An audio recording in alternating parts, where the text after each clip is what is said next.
Hey, stolen cousins. You already know what time it is. True horror stories animated. That's all we do on this channel for the most part. I'm definitely gonna watch a scary movie with you guys soon. It's crazy because that's honestly the goal that I wanted with this channel. I wanted to be watching all the scary movies with you guys from Tubi. So I will be definitely going back into that. It's for you guys, but it's also for Twitch. So it will be like, the stream and the record session. Basically, you guys have to, well, you don't have to. Don't have to do nothing you want to do. But, did I put you guys in my here? Yes, I did. Okay. But if you want to watch in live time, if you want to comment with, communicate with me, throw in some commentary, join the Twitch. The Twitch is Elephant Chatting.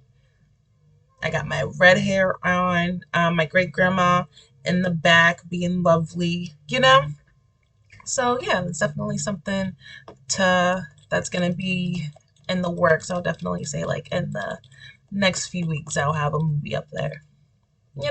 I post daily, so the next few weeks is, y'all know, it's not gonna be, in the next few days. Just realistic. Other than that, yeah, let's get into it. Like, comment, and subscribe. I love you guys. Hope you guys are having a great week, great weekend. Have had a great month. And let's get into it. 3 true Burger King horror stories. Now, I think I've done KFC. I've done Chick-fil-A. I've done Panera. I've done McDonald's, I think. So, yeah, this is about to be Burger King. Like, I wonder what they got going on.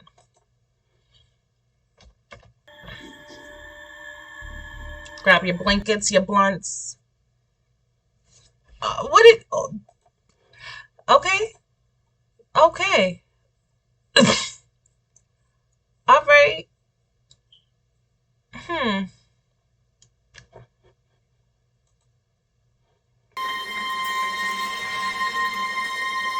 Gave that whole speech. I have to sneeze.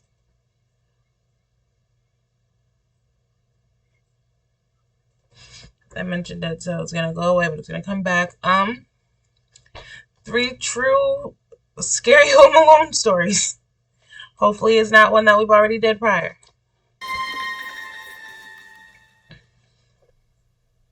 This morbid incident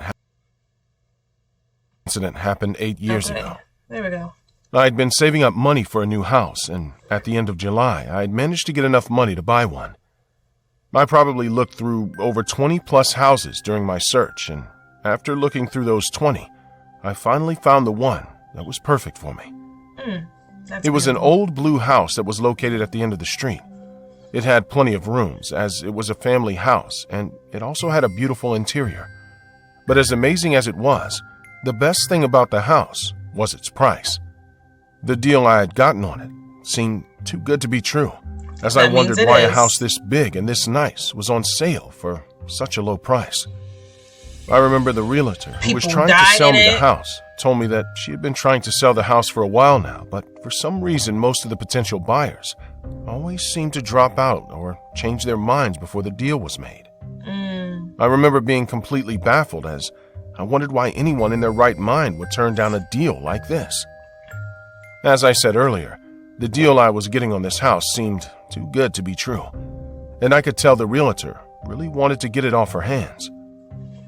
I knew there had to be some sort of catch or a hidden reason as to why people didn't want this house, but I also knew that I wouldn't get a deal like this in the next million years. So I ignored my worried thoughts, and I bought it. I moved in the following week after everything concerning the paperwork had been settled.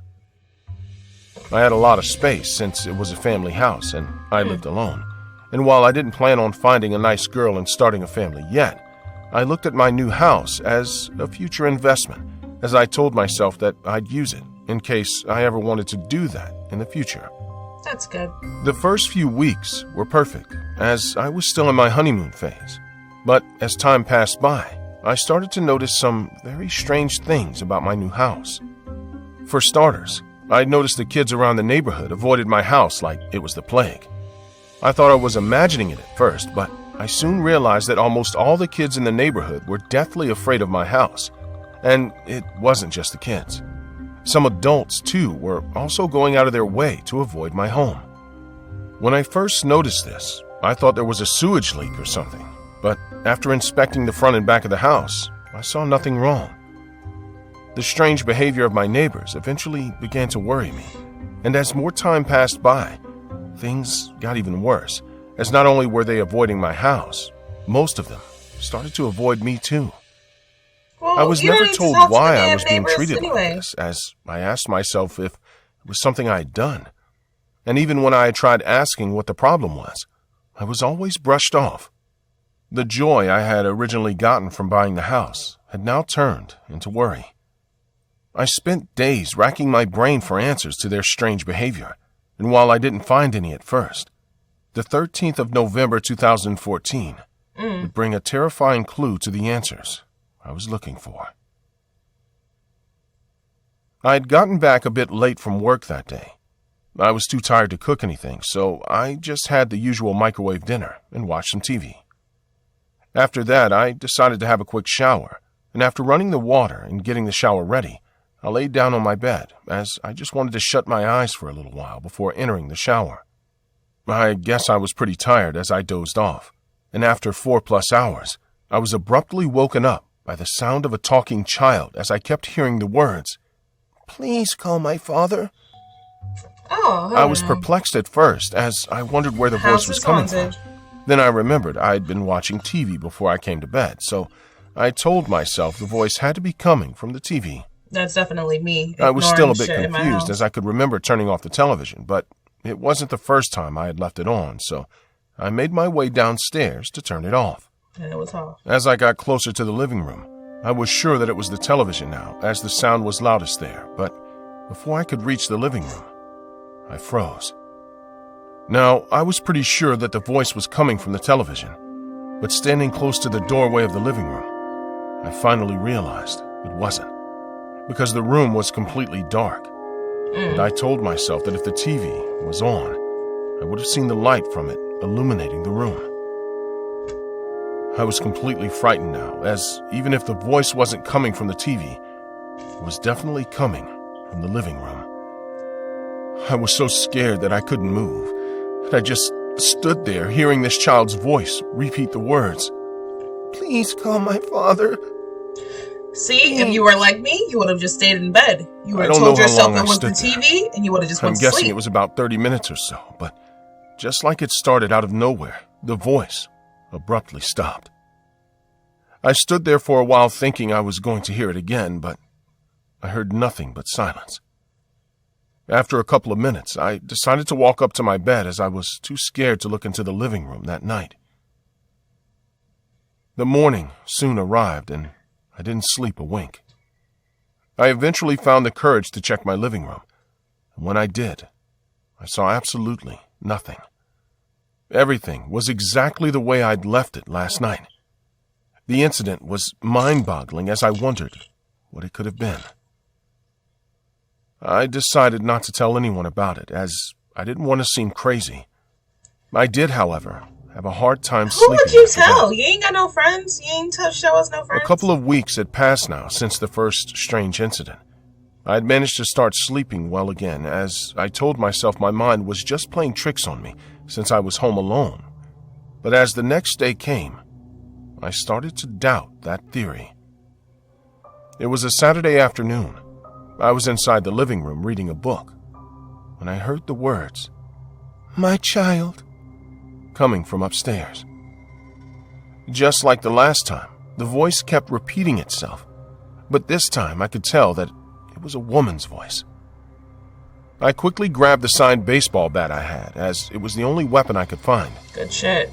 I was really scared, just like the last time it happened. But I told myself that this That time, looks like a I sword. wasn't just going to stand there and do nothing. So I made my way to where the voice was coming from. I traced the voice back to one of the bedrooms. And when I got there, I lifted up the bat and I quickly opened the door. Shockingly, the instant I opened the door, the voice stopped. As I stood in that room, a lot of things started to run through my head. I knew any other person in my shoes would have come up with strange theories like the house being haunted. But I wasn't a spiritual person and I didn't believe in stuff like that. But at the same time, so just stay getting haunted. I was finding it very hard to come up with a feasible explanation for this. I thought about going to the cops and asking them to carry out an investigation, but I knew how ridiculous and insane I would look telling the cops that I was hearing voices in my house. The peculiar situation perplexed me as, no matter how much I racked my brain, I didn't know what to do. I'd basically spent my life savings on this house, so leaving wasn't an option. So I calmed myself, and I hoped it would eventually stop.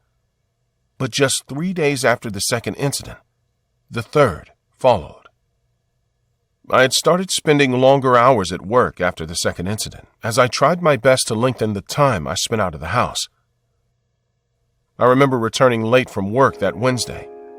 After arriving at my house, I tried to open the door when I heard a man say the words, "Please let us go," from inside my house.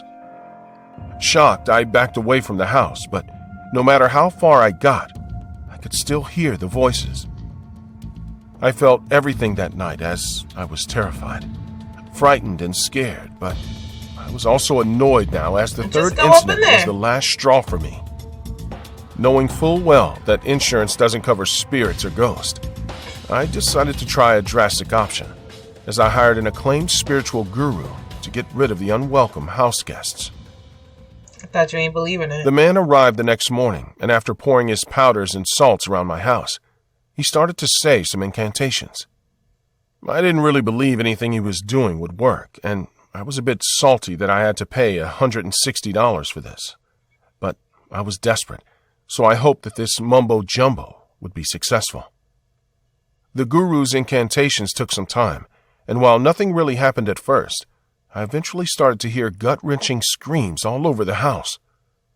I held my ears in pain as the screams pierced through my very soul.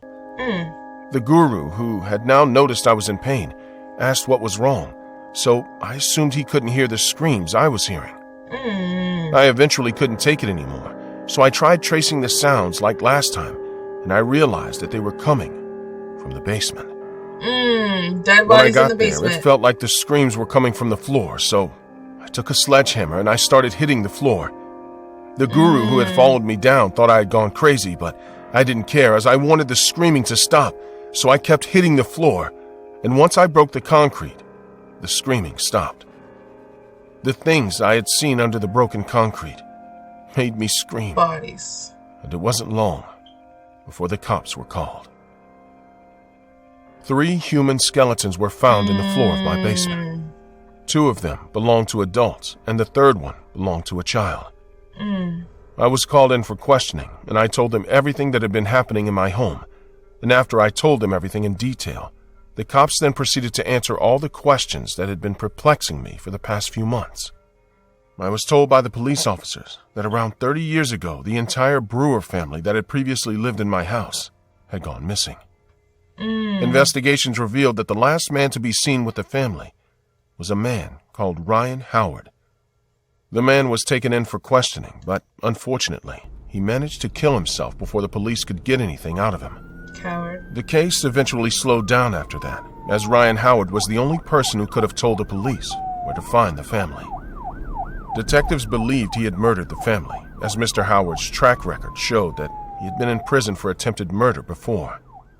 I was also told that the strange sentences I heard were exactly the same statements given by the questioned witnesses, as it was revealed that Harry, the child of Mr. and Mrs. Brewer, was heard saying the words, "Please call my father." Witnesses also stated that his mother, Sarah's, known last words were, "Don't hurt my child," and the father, Maurice Brewer's, were, "Please, let us go." These were all the recorded statements that were got from the house during the murder. Due to this incident, the house had been stigmatized by the surrounding neighborhood, and potential buyers who always lost interest whenever they found out about its past.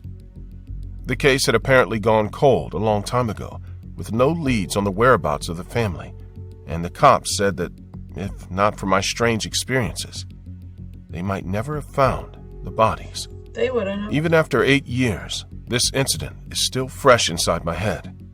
It took a while before things got back to normal, and with a lot of therapy, I learned to move past it. The strange occurrences actually led me to see the world differently, and in a more open-minded way, as I've come to realize that there are things in this world that science or logic can't explain. I've never heard any voices again since that day, and while the ghastly incident did leave me with some trauma, I'm very glad I was able to give the Brewer family the peace they so desperately needed. True. Most people enjoy being home alone.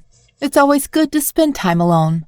I'm Molly, and I was never one who liked it. Not after what happened to me when I was at the tender age of 9. I tried to find joy in it as I grew older, and I've gotten to a point where I am at ease during the day, but nights are always a hard pass. For a backstory, my mom passed away giving birth to my baby brother Jackson. This was back in the 90s, before we had cell phones. The power had gone out, and my mom went into labor. My dad tried to get her to the hospital, but something went wrong, and she bled out on the way. They were able to save Jackson, but my mother was gone, leaving an empty hole in mine and my dad's hearts. Tragically, I lost both my parents that night. After my mom passed, my dad just checked out. I started missing a lot of school, and it felt as though I was taking care of Jackson more than my dad did. Because he don't like that little My boy. grandma, He just took his mother, life. would often come take care of me and my baby brother while he disappeared for hours at a time. When he came home, I could smell the alcohol on him, and sometimes hints of perfume mixed in with his cologne. I ask her where he goes, and she was always vague about the answers, as though she was protecting me from the truth. Grandma, where does Daddy go when he leaves? He goes to your mother's grave to visit her. He misses her very much, you know. Why doesn't he take me with him? I miss her too. I was still trying to process death and the fact my mom was gone. At her funeral, my dad hardly looked at me, and he still hasn't held Jackson, despite the fact it's been 6 months. I know now that he resented Jackson, blamed him for my mother dying to bring him into the world. Exactly. Your dad is grieving and wants you to understand what happened before he takes you to visit her. And That he probably looks answer just like your never mother. made sense to me, but she said it every single time. It wasn't like my father explained anything to me. One night, he went out, and he had been gone longer than usual. The phone rang around 4 a.m., and Grandma picked it up. I stood in the hallway, peering around the corner, listening to whatever I could catch. She hung up the phone and spotted me, put a smile on her face. Your dad needs me to go pick him up. Jackson is sound asleep. You're 9 years old. Can you be a big girl for a few minutes and listen for him while I go get him? Why do you need to go get him? He has a car. He had a little got too many arrested. big boy drinks, and I need to make sure he gets home safe. But if it's a big boy drink, why does he need a ride home? He's a big boy. My grandma stifled a laugh and put her hand over her mouth as though it would stop the giggling. He really is a big boy, but sometimes big people mess up too. Tonight, he really goofed up. I don't want to wake Jackson, so can you please be a big girl and watch over him? She's a great grandma. I was uneasy at the thought, but agreed. Something about doing what a big girl does felt empowering, and my grandma trusted me to keep my baby brother safe while she was gone. That's why she said She it. locked the door behind her as she left. I didn't want to sit alone in the dark, so I turned on a movie in the living room and kept it quiet. The bright colors of the cartoons I was watching was distracting my mind of the fact I was home alone, late at night, with my little brother down the hall. All seemed to be going well until I heard some humming coming from his room. I thought for a moment Grandma was back, but that hum sounded familiar. I tiptoed down the hallway. The humming got louder as I approached. I felt a sinking feeling in the pit of my stomach. Everybody haunted in this video? Goosebumps formed on my skin as a horrible fear took over. I realized that hum sounded like my mother. I peeked into Jackson's room, and a woman in a nightgown covered in blood hovered over Jackson's crib, humming a tune my mom used to hum to me. My voice quivered as I called out for her. "Mommy?" This woman turned to look at me. Her face was pale. Her eyes were sunk in. A sinister smile crept across her lips as she glanced at me. "Molly, it's Mommy. I've missed you so much. Will you come to me?" Get up out of there! In fear. Good. Whatever this was not my mother. At all. She looked like her, sounded like her. But my mom was always warm and comforting. This thing had me feeling terrified. She stepped closer to me, and I backed away more. "Take my hand, Molly. You could be with Mommy forever." I shook my head. I wasn't sure if what I did was out of fear or instinct, but I did not speak to her. I just kept backing away. Her tone grew colder. "Molly," I said, "come with me." I turned to run and smacked into my grandma, who held up a rosary and said a prayer. The woman disappeared, but I began to cry in my grandma's arms. It turned out to be an evil spirit that was mimicking my mother. My grandma explained to me that she'd heard her around the house before. She said that since my mom died, my dad started dabbling in things he shouldn't have to contact her and welcomed a demon instead. The house was blessed, and we never saw her again. But that humming, if I'm alone at night, it still haunts me to this day. I don't know what was worse, losing my mother or a demon something pretending to imitating be her her to mock my pain. Exactly. My The demon. dad eventually straightened out, but the relationship with him was strained, and Jackson knows where he stands with him. It's Knows that his daddy heartbreaking, hate him? and That's Dad crazy. is trying, but I think whatever that demon was attached itself to him. It did. Definitely did. I'm John, He and went looking I'm a for cop. it. In my tenure of service, I've dealt with many cases of kidnapping, robbery, murder, and whatnot. But this home intrusion case had me shaken to my core.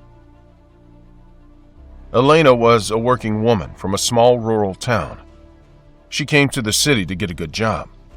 She eventually secured a job as a magazine editor at a big magazine company.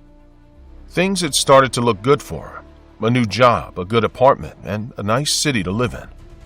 However, a few months into her smooth life in the city, things took a turn for the worst. One night she was returning from her job around 8 in the evening. It was a busy period for the magazine, hence Elena was so late. When she stood in front of her apartment, she noticed that the front door was unlocked. She thought she might have left her door open by mistake and entered her home without thinking much about it. The next day when she returned home from work, the door was open once more. However, this time Elena knew that she had locked the door properly.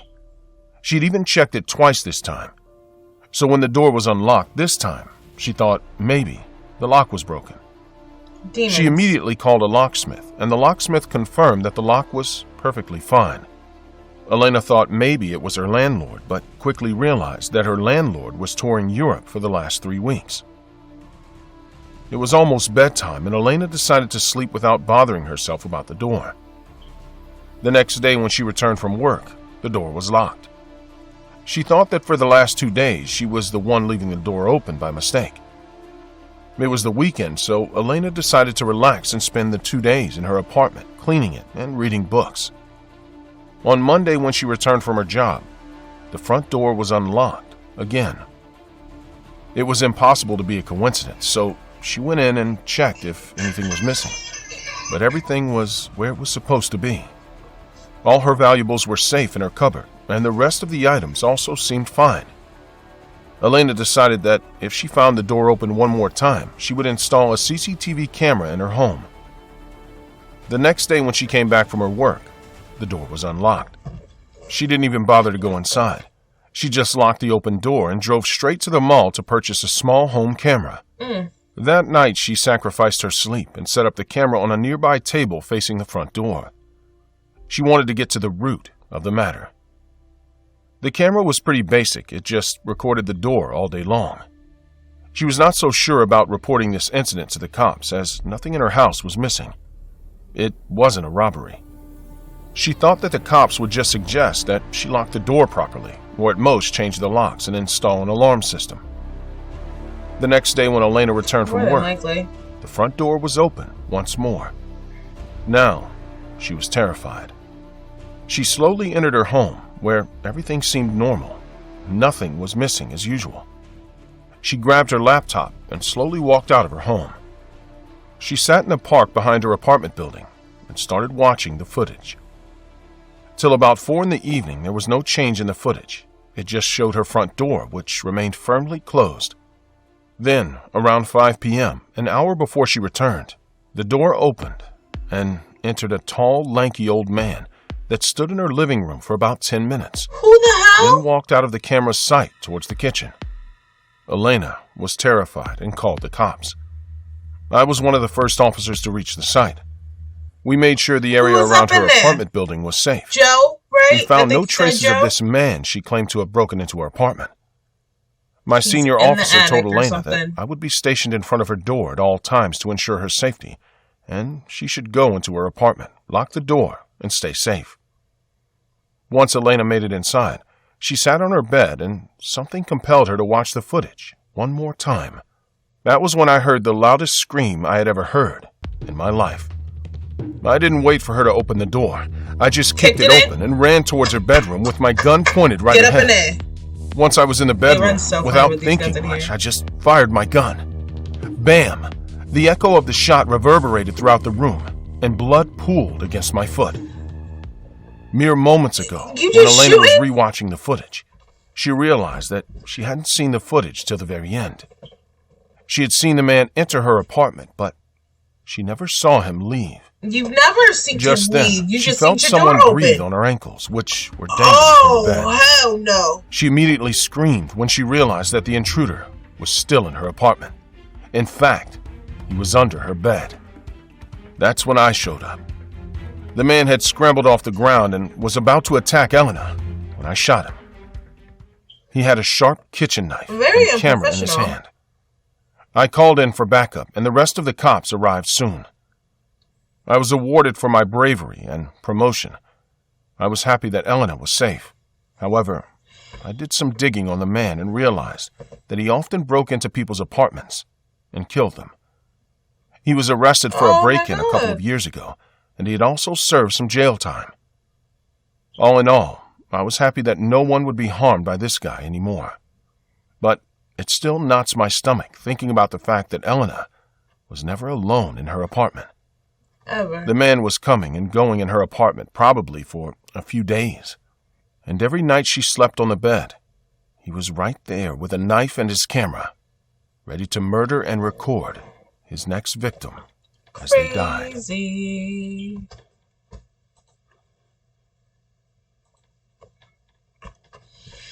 Oh, it's crazy thinking that all of the stories were haunted stories and then hers decided to be someone creepy just up in her house. Right? Ooh. These were good. I don't know why I'm yawning. I was still waiting on that sneeze.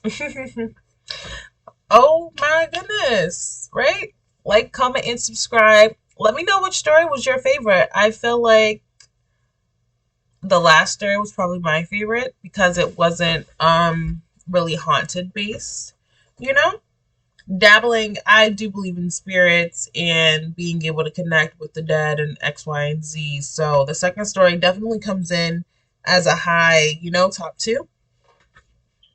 Because, he resented his kids You know, the little girl looks like, because, you know, you look like your mama, you killed your mama, you know? Excuse me, I'm sorry. You know, so I'm definitely, the last two were my favorite, but number 3 being my favorite because it was not haunted based. You know, there was really someone in her house underneath her bed, and that's really crazy to me. Um, yeah, again, like, comment, and subscribe. Please share if you don't mind. You can share with whoever you want to. You don't even have to share it at all. It's up to you. But thank you guys. I love you. Bye. These are my kisses.